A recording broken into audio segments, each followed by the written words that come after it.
away being the best ambassador for Pakistan's startup ecosystem.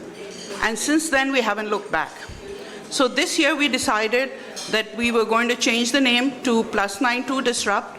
And the reason for that was that there were so many complaints from people across Lahore, Islamabad, that why are you restricting it to Karachi? Why don't you bring the conference to other cities as well? So we started with Lahore in June. We had about 300 people who took part in the conference. And then we held the next one in Islamabad in August. We had about 350 people. And the engagement was just amazing. I was, to be honest, I was very scared of holding the conference in any other city other than my own, because we had no experience of holding events anywhere else. And I didn't know what kind of motivation there was, what kind of response we would get from startups and investors in other cities. But we were so surprised, both by the engagement, by the people who wanted to be there, by the kind of connections people made at that event in Lahore and in Islamabad. There was even a merger announced on the spot after 2 sets of people met. So that is the success of an event. And then 3-4 weeks ago, we held the event in Karachi. 1,200 people showed up. And when I say 1,200 people showed up, they bought tickets. That is proof that they actually wanted to be there.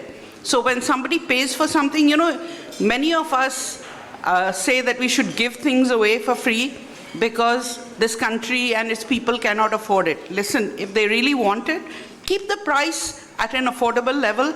If they really want it, if they're really committed, they will pay for it. And they did. They came.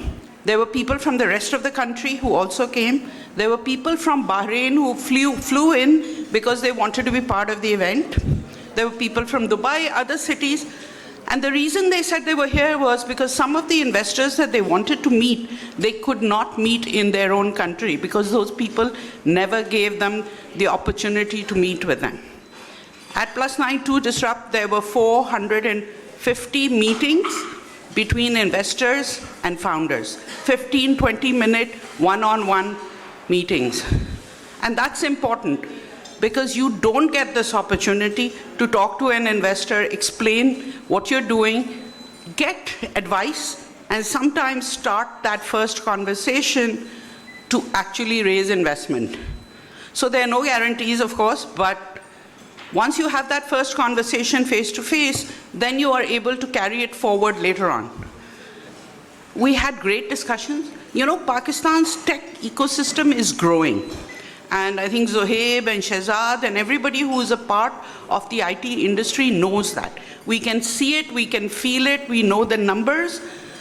And the startup ecosystem is growing along with it.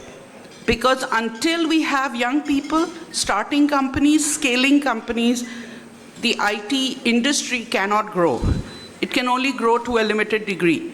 So you need to train people, you need to make sure you come up with new solutions, and you need to scale those solutions, which means you need to attract investment. And that's what +92 Disrupt was aiming to do. We had conversations regarding the gaming sector. In Pakistan, many people don't know that gaming is now a big deal. Many of the IT players are now growing companies. Mindstorm Studios, who's been a long-time player in this industry, is scaling to a large degree. There are other companies, Frag Games, there's Game District, so many companies, especially in Lahore and Islamabad. And Quixel has been bought out by Epic Games, which is huge.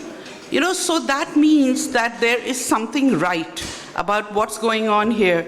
The focus on games, and you remember, anybody who is into playing games knows that parents, uncles, older brothers always say, "Kya waqt zaya kar rahe ho?" They're playing games. And what good is this? But those who are really passionate about games have made it into a business and are now being either employed or are starting their own companies in the gaming area. So we had conversations in all 3 cities at the conference on the growth of gaming. How can we get more of our games published all around the world so that we can grow the IT sector and the startup ecosystem along with it? A lot of young people, a lot of engagement, lot of conversations also regarding fake news, hate speech, a lot of social media interaction, a lot of talk about influencers and the role that they are playing, a lot about how can we scale our companies, whether it's a startup or an IT company, how do we scale it to the level that our exports grow? And that can only happen with training, with upskilling.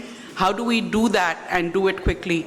So these were some of the things that were discussed at 9 to Disrupt.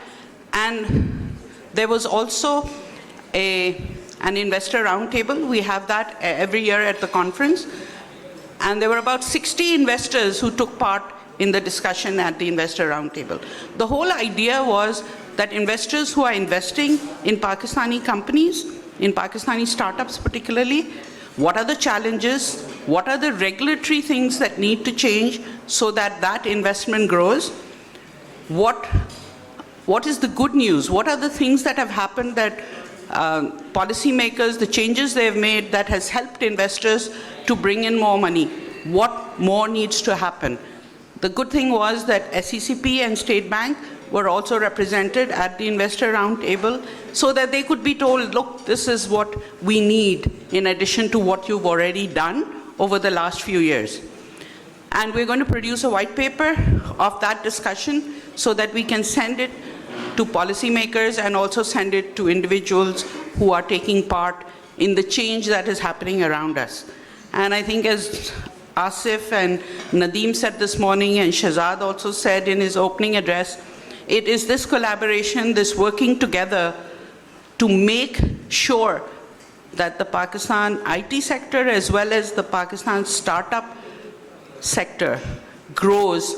We will need to do it together. We will need to work collaboratively, and we'll need to work with the diaspora in Silicon Valley. That's why I'm really excited that Open Silicon Valley, along with all the other chapters, all the chapters in Pakistan and also in New York and Toronto are part of this multi-city conference, because their support is also needed in order to make this happen. The relationships, investment that they can bring in, customers that they can bring in. One of the advantages has been Kareem. Kareem was never a Pakistani startup, although we love to call it a Pakistani startup. It started in the Middle East. But the Kareem Mafia has started many startups within Pakistan, and that has given the startup ecosystem a boost. Also, alumni from Daraz and various other startups in the early stage have now started opening up their own startups. So that experience that they have gotten from their time at Kareem or Daraz or Baikia is now helping them to start their own companies and grow them. So I think it's exciting times for the startup ecosystem here in Pakistan, and I hope that we can all work together to make sure we don't lose sight of it and we can grow this phenomenally. Thank you so much, Shahzad, Farah, for inviting me. It's great to be here. Thank you so much.